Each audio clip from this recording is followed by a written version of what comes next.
Лионел Меси ќе отсуствува од фудбалските терени до крајот на годината. Тестовите покажаа дека 26-годишниот аргентинец го скинал двоглавиот бутен мускул во левата нога. Закрепнувањето ќе трае од месец и пол до 2, со тоа што првиот дел од рехабилитацијата Меси ќе го помине во Барселона, а вториот во Буенос Ајрес. Меси со повредата се здоби во надпреврат против Бетис во шпанското првенство. На Меси ова му е веќе трета повреда во актуелната сезона. Во август, во надпреварот од Суперкупот против Атлетико Мадрид доби удар во бутниот мускул на левата нога, поради што паузираше една седмица. Кон крајот на септември пак, во дуелот против Алмерија се здоби со полесно напукнување на бутниот мускул на десната нога, кој од теренот го оддалечи 3 недели. Самдорија официјално објави дека Делио Роси повеќе не е тренер на тимот од Дженова. Самдорија лошо ја започна актуелната сезона, а изминатиот викенд стигна и до третиот пораз во серија, што беше доволно за раководството да ја донесе одлуката. Роси го презема клубот во декември 2012 година откако го замени Чиро Ферара, а негови можни наследници се Синиша Михајловиќ и Зденек Земан. Клубот моментално се наоѓа во зоната на испаѓање на 80-та позиција во серија А со само 9 освоени бода. Привремено, тренерската позиција ќе извршува тренерот на младинскиот тим Франческо Педоне.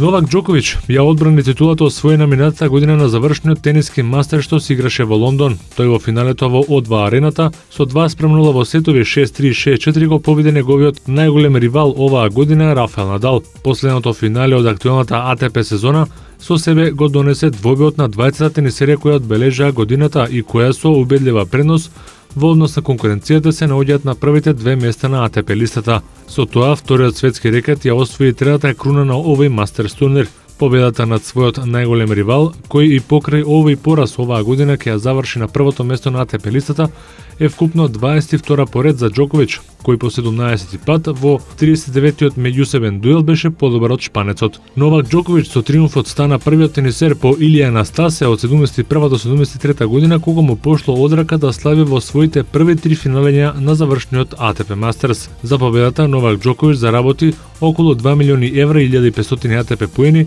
а Надал освои 1 милион евра и 1000 ATP бода. 9 надпревари се одиграа синоќа во NBA лигата. Перо Антич не настапи за Атланта Хоукс во триумфот на неговиот тим на гостувањето кај Шарлот од 103-94. Клучна за победата на Хокси беше третата четвртина која Атланта ја доби со 34-16 и стигна до четвртата победа во сезоната. Хорфорд даде 24 додека Джеф Тик реализираше 14 поени и 12 асистенции.